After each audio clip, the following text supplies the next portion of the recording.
তো আমি জানতাম না যে উনি আমার গফরগাঁওয়ের। আমি যেহেতু ওনার লেখায় ৪৩টি বই আছে।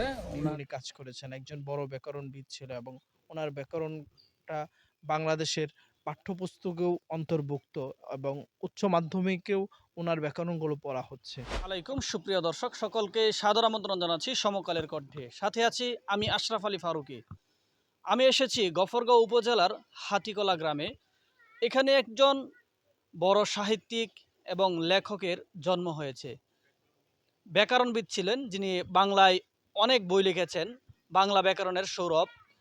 আমরা যেনাকে দেখতে পাচ্ছি উনি হচ্ছে মাহবুবুল আলম সাহেবের ছোট ভাই।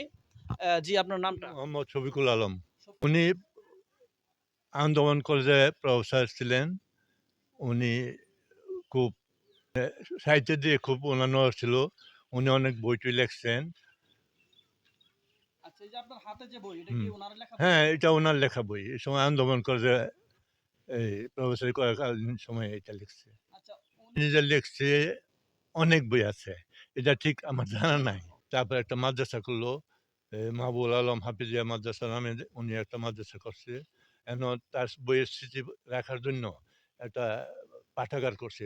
ইয়া করা এবং বিভিন্ন বই থেকে এখনো সরকারি মানে বিভিন্ন পাবলিশাররা এখনো রয়্যালিটি আসে। রয়্যালিটি আসে। এর মধ্যে এক দুটা বইয়ের নাম বলেন যেটা যেমন খুবই বাংলা renowned। সাহিত্যের ইতিহাস আসে, তারপর স্কাউট থেকে আসে। কারণ স্কাউটের যে বইগুলা উনি প্রথম মানে ইংলিশ থেকে বাংলা করছে, আর মানে এখনো কেউ করে নাই। যার ফলে স্কাউট থেকে অনেকগুলো আসে। স্কাউটের কিছু কবিতা লেখা আছে, অনেক কিছু করা আছে। আশিক নকিবের সম্পাদক জনাব তাশরিফ আহমদ, ওনার কাছ থেকে আমরা জানতে চাইব জনাব মাহবুবুল আলমের জীবন সম্পর্কে। আমি হাতিখোলার এই জায়গাটায় আসছি। তো এটা আমি আরেকজনের মাধ্যমে সংবাদ পেয়েছিলাম যে মাহবুবুল আলমের বাড়ি হচ্ছে হাতিখলায়। তো আমি জানতাম না যে উনি আমার গফরগাঁওয়ের। আমি যেহেতু লেখালেখি, সম্পাদনা এবং সাহিত্যের সাথে আছি এবং এই অ্যাক্টিভিটির সাথেও আমি জড়িত। তো আমার কাছে এটা খুব আনন্দের ছিল যে অ্যা যখন এই সংবাদটাও পেয়েছি যে বাংলার ভাষার ব্যাকরণ নিয়ে উনি কাজ করেছেন। একজন বড় ব্যাকরণবিদ ছিল এবং উনার ব্যাকরণটা বাংলাদেশের পাঠ্যপুস্তকেও অন্তর্ভুক্ত এবং উচ্চ মাধ্যমিকেও উনার ব্যাকরণগুলো পড়া হচ্ছে। এবং সবচেয়ে আনন্দের ছিল যে বাংলা সাহিত্যের ইতিহাস যে মাহবুবুল আলমকে দেখে, দেখে আমরা আ বড় হয়েছি, আ যা যাকে পড়েছি, যখন পড়া শেষে আমি যখন জানতে পেরেছি আ উনার বাড়ি আ গফরগাঁও, আমার এটা অনেক আনন্দের ছিল। বাংলা বানান নিয়ে কাজ করেছে এবং বৈষ্ণব পদাবলী নিয়ে উনি কাজ করেছে। ময়মনসিংহ গীতিকার উনি আ প আ স সম্পাদনায় উনি ছিলেন। তো উনার শিশুদেরকে নিয়ে উনার কাজ আছে। রম্য গল্প নিয়ে উনার কাজ আছে এবং তো এটা আসলে একজন বিস্তৃত মানুষ, একজন ময়মনসিংহ গফরগাঁওয়ের। কিন্তু তাকে নিয়ে আমরা অনলাইনে যে বই এর যে বুকশপ গুলো আছে সেখানে একটা ভুল তথ্য দেয়া আছে যে বাংলা সাহিত্যের ইতিহাস, অধ্যাপক মাহবুবুল আলম বলতে আমরা কুমিল্লার একজন মানুষকে দেখতে পাই। যা আসলে একটা ভুল তথ্য।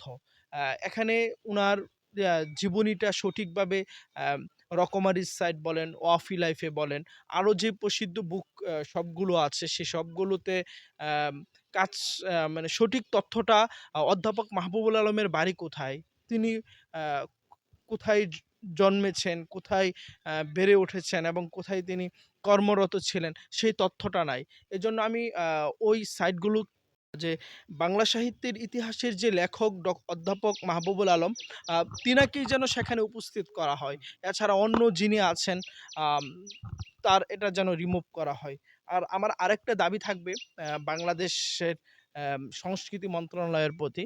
অধ্যাপক মাহবুবুল আলমের অফুরন্ত কাজ আছে যে কাজের জন্য উনি জাতীয়ভাবে স্বীকৃত হতে পারেন। জাতীয়ভাবে উনি স্বীকৃতি লাভ করতে পারেন।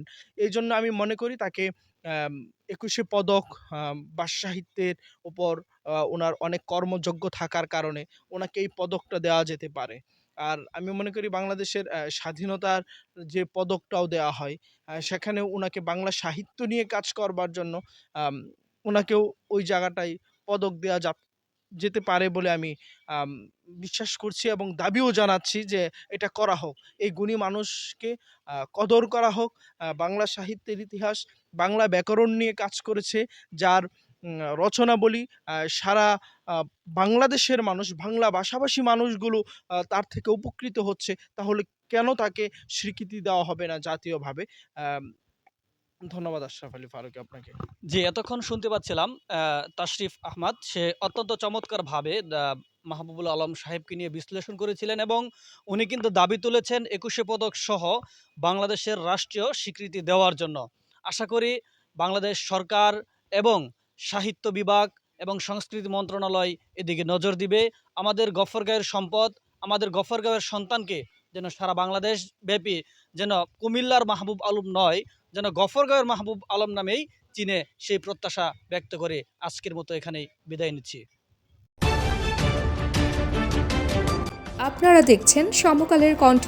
প্রতি মুহূর্তের খবর পেতে চোখ রাখুন সমকালের কণ্ঠে।